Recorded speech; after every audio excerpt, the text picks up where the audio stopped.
आप देख रहे हैं इंस्पायरो इंडिया न्यूज नेटवर्क IINN 24। मंच प्रेस से जुड़े हमारे सभी बंधु और बहन, पार्टी के सभी सम्मानित वरिष्ठ जन, विशिष्ट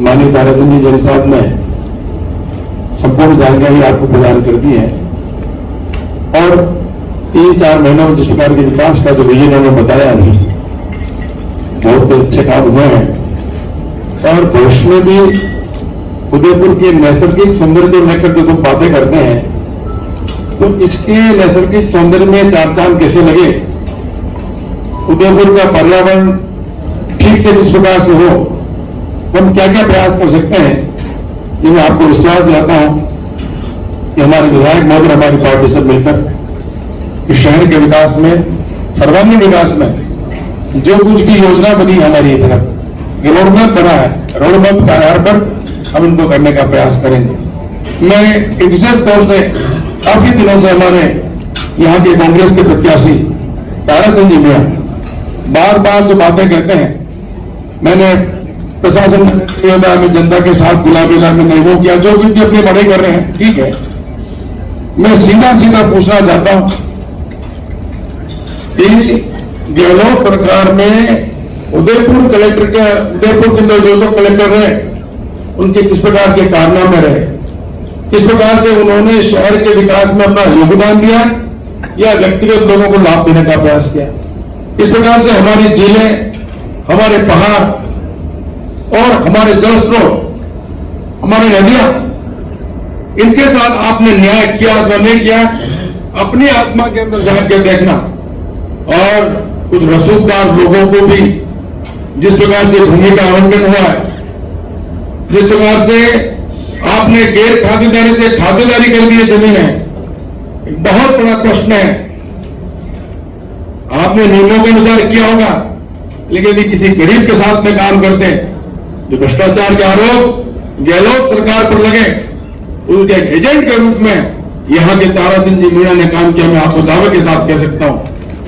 इसका जीता जाता उदाहरण नगर विकास प्रन्यास के अंदर अभी ऐसे कई काम हैं जो बिना टेंडर ही उन्होंने कर दिए, और भी अनेक ऐसे हैं। मैं खुले मंच पे चुनौती देना चाहता हूं, आप एक एक विषय पर मुझसे चर्चा कर लीजिए। नगर विकास प्रन्यास का मैं भी अध्यक्ष था, और उसके पश्चात जो जो काम रुके हुए थे, जिनकी परमिशन नहीं थी, नियमों के मुताबिक उनको परमिशन देना संभव नहीं था, आदरणीय इससे पहले हमारे चेतन जी ने, देवड़ा ने और इन्होंने मिलकर जो जो स्वीकृतियां प्रदान की है, पहाड़ों की स्थिति आप देखी है, जलाशयों की स्थिति आप देखी है, तो ये जो बातें करना बड़ा सही होता है। और जब इन्होंने जो कलेक्टर का जो एक संविधान जो होता है, और इन्होंने संविधान की शपथ लेकर जिस पद के दायित्व का निर्वहन करने के लिए शपथ ली है, ये भी कुछ दिनों पहले एक अखबार के अंदर कहते हैं, मैंने तो कांग्रेस के कार्यकर्ता की तरह उदयपुर के कलेक्टर के रूप में मैंने काम किया है। इसका जीता जाता उदाहरण उनके कारनामों को देख लेंगे। अब वो कह रहे हैं वास्तव में, और सबसे बड़ा जो पैसा विकास के कार्य दिन विधायकों के क्षेत्र में होना चाहिए था, टी-20 का पैसा आपने समय पर जारी नहीं किया। अनेक विधायक वहां पर जाते हैं, लेकिन बिल्कुल एक पक्षी है, इनको ध्यान में था कि मुझे चुनाव लड़ना, मिशन कोरडा, अरे इन्होंने मसूंदर पाले कि मुझे विधानसभा का टिकट मिलेगा, ठीक है, प्रयास किया, नहीं मिला। अब ये इसमें भी मैं आपको दावे के साथ कह सकता हूं, उदयपुर की जनता महान जनता, वह सबका लेखा जोखा रखती है। और रामचरितमानस से एक बात कहते हैं, कर्म प्रधान विश्व करे आका, जो जस करे सो तस फल चाका। इसलिए उदयपुर की जनता को भी इस प्रकार के भ्रष्टाचार हुए, काम हुए, जानकारी जरूर प्रदान करना चाहिए। मेरा सभी प्रेस के बंधुओं से बहुत बहुत ये आग्रह है कि आपका जिस प्रकार का सहयोग और स्नेह मिला, एक पॉजिटिव प्रेस, और जिन्होंने शहर के सर्वांगीण विकास में अपने समय समय पर जो आपने अपना विजन भी रखा है, आपने सुझाव भी दिया है, मैं आप सभी से निवेदन करना चाहूंगा कि उदयपुर शहर के विकास में आगामी 5 वर्षों में हम क्या कर सकते हैं, क्या अच्छे काम और कर सकते हैं। अगर ताराचंद जी ने जो काम किया, वास्तव में मैं इनकी बहुत बहुत मोटी प्रशंसा करता हूं। लेकिन अभी भी बहुत कुछ चुनौतियां हमारे सामने है। वह सभी चुनौतियां पार्टी और हम सब मिलकर आपके सुझाव के आधार पर उसको पूरा करेंगे। और विधानसभा में भी उदयपुर की जनता ने जो विश्वास प्रकट किया, आप सभी का भी, क्योंकि आपका भी उसके अंदर बहुत बड़ा योगदान है, जनता का भी योगदान है, तो जनता का और आप सभी का मैं बहुत आभार करता हूँ। भारत माता की जय। ऐसी है, उन्होंने सार्वजनिक रूप से और आपकी प्रेस वार्ता के दौरान ही कहा है कि मुझे कांग्रेस कार्यकर्ता के रूप में काम किया स्वीकार करने में गुरेज नहीं। चलो कुछ तो बोले, पर हम ये कहते हैं कि भारतीय जनता पार्टी आज आपको स्पष्ट रूप से चुनौती के साथ कहती है, आपने कार्यकर्ता के रूप में नहीं, आपने एक एजेंट और दलाल के रूप में काम किया। और जो जिस तरह का तंत्र, एक प्रशासनिक तंत्र होता है, उसको भ्रष्ट करने का काम जितना योगदान आप दिया है किसी आज तक के कलेक्टर ने दिया है।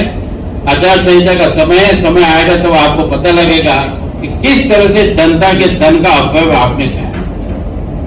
आपने उदयपुर में पर्यटन के नाम पर आपने कहा कि मैं पर्यटन के क्षेत्र में ये कार्य करूंगा। ऐसा मैं एक यदि सांसद रहा तो अवसर अपने पास था, कलेक्टर थे, आपने पर्यटन स्थलों के विकास में कम रुचि ली। आप एक पर्यटक के रूप में घूमते रहे, किसके साथ घूमे, क्या किया, उदयपुर की जनता जानती है। उसको ज्यादा बखान करने की आवश्यकता नहीं, और आपसे ज्यादा कोई और जानता नहीं। कहाँ कहाँ घूमे, कहाँ कहाँ गए, कौन साथ थे, उनका क्या वास्ता था, क्या रिश्ते थे, क्या वो प्रशासनिक तंत्र के अंग थे, इसका भी आप स्पष्टीकरण देना तो हम मान जाएंगे कि आपका चरित्र क्या है। आपने कहा कांग्रेस को बताया राम के पुजारी और बीजेपी को बताया राम का व्यापारी। शर्म भी नहीं आती इतने बड़े अधिकारी रहने के बाद। अगर आप राम के पुजारी हैं और हम अगर व्यापारी कहते हैं, वो तो पूरा विश्व जानता है कि भगवान श्री राम के मंदिर के निर्माण में भारतीय जनता पार्टी की क्या भूमिका रही और आदरणीय मोदी जी ने इस काम को किस मुकाम तक ले जाकर कई शताब्दियों के स्वप्न को पूरा किया है। और अगर आप राम के पुजारी थे तो भारत सरकार ने आपको विधिवत रूप से, राम मंदिर न्यास ने आपको विधिवत रूप से, संबंधित संस्थाओं ने आपकी पार्टी जिसके आप कहते हुए कार्यकर्ता था उसको निमंत्रण दिया, उसको ठुकराने का आपको क्या हक दिया। आपने तो अपमान किया है, हमारी आस्था पर गहरी चोट की। और साथ ही जिस राम शब्द के लिए आप बोल रहे हैं, 1% भी आपका हक इसलिए नहीं बनता कि आप उन तथाकथित ताकतों के साथ खड़े हैं जो धर्मांतरण की इस पूरे संवाद में अगर कोई दोषी है, उन सभी संस्थाओं के साथ आप खड़े हैं और उन्हीं के परिसर में जाकर आप अपनी पार्टी के नाम पर आज वोट मांग रहे हैं। इससे बड़ी शर्मनाक बात हो नहीं सकती। ये राशि कहां से आ रही है? ये कौन तथाकथित लोग हैं अंतर्राष्ट्रीय इशारों पर ये जो काम कर रहे हैं और हमारे आदिवासी भाई बहनों को भड़काने का काम कर रहे हैं, जहाँ पर धर्मांतरण का काम कर रहे हैं, उन परिसर में जाकर के आप राजनीतिक पार्टी के कार्यकर्ता के लिए अब एक नेता के रूप में अगर आप उम्मीदवार हो तो आचार संहिता के साथ साथ सभी मर्यादाओं का उल्लंघन कर रहे हैं और अभी आपको एक जातिवार के रूप में वोट नहीं। ये हम बहुत स्पष्ट रूप से कहना चाहते हैं। साथ ही जैसा आदरणीय रविंद्र जी ने कहा, इस उदयपुर जिले में जितनी भूदान की जमीनें थी उसको होने पौने दामों में और कांग्रेस के तथाकथित जनप्रतिनिधियों के साथ मिलकर के तमाम जमीनों को जो खुद करने का काम किया है, तो उसका अंतिम हस्ताक्षर आपके हाथों से हुआ है। आप सबको याद होगा विनोबा भावे ने जब इस आंदोलन को चलाया था, जनता ने अपने चाहे सामर्थ्य था या नहीं था अपनी जमीनों को दान किया था सार्वजनिक कामों के लिए। और आपने जैसा अपनी भावना भी बता दी कि मैं कांग्रेस का कार्यकर्ता था, यानी कि आपने अपने आप को आगामी चुनाव के लिए प्रस्तुत करने के लिए और लोकसभा विधानसभा को दृष्टिगत रखते हुए उन यूआई की जमीनों में जितनी हेराफेरी आपने की है, आने वाला समय इस बात के लिए कहेगा सबसे कलंकित उदयपुर का कलेक्टर के रूप में आपने यहाँ पर काम किया है। आपने कहा कि मैं यहाँ का विकास करूंगा, पर्यटन क्रिएट की दृष्टि से विकास करूंगा। ये सब काम जब आपको अवसर था तो किसने हाथ रोके थे? भारतीय जनता पार्टी ने रोके थे क्या? भारतीय जनता पार्टी ने तो आपको नहीं कहा था कि विकास न करें। आपने तो विकास की विनाश करने में अपनी पूरी महत्वपूर्ण भूमिका निभाई है। क्योंकि मन में इच्छा थी चाटुकारी करूं और इस कांग्रेस के पास कोई उम्मीदवार था नहीं, तो बाकी से कहीं आपके ऊपर ही अलर्ट हो, आपको पुनः यहाँ से अच्छी तरह से विजयी भारतीय जनता पार्टी और यहाँ के मतदाता देंगे। मैं आपको आप विश्वास आज कह सकता हूँ कि चुनाव अंतिम चरण के दौर में है। कल साझी रूप से चुनाव प्रचार का अंतिम दौर है। आदरणीय ताराचंद जी के प्रवास आप देख रहे हैं, अभी बंद कमरों और गुप्तगू बैठकों से बाहर नहीं आए। अभी अंतिम दौर है। जितने कुकृत्य किए और जो धन अर्जित किया है उसका आज कल में जो जिस ढंग से वितरण कर रहे हैं और जिस ढंग से लोगों की भावनाओं के साथ खेलने का प्रयास कर रहे हैं, जनता कहीं गुमराह होने वाली नहीं है। मैं दावे के साथ कहता हूं, आज तक के सर्वाधिक वोट से भारतीय जनता पार्टी लोकसभा में जीतेगी और आपकी विजय भी तय करेगी। और आने वाला समय जो हमने कहा है, तो जिस तरह से भूदान से लेकर के यूआईटी की जमीनों से लेकर के और गैर खातेदारी जमीनों में जितना आपने भ्रष्टाचार किया है, तथ्यात्मक रूप से भी रखेंगे और समय आने वाले समय ये बताएंगे कि आपने अपनी भावना जाहिर करके ये बात तो बता दी कि मैंने यहाँ एक अधिकारी के रूप में नहीं, कार्यकर्ता के रूप में काम किया। हम दावे के साथ कह रहे हैं कि आपने एजेंट और दलाल के रूप में काम किया और उसका परिणाम आपको लोकतंत्र में जिस तरह से भुगतना है वह भी भुगतना पड़ेगा और आने वाले समय में जिस तरह से कानूनी व्यवस्था के कारण से भी भुगतना पड़ेगा वह भी भुगतना पड़ेगा।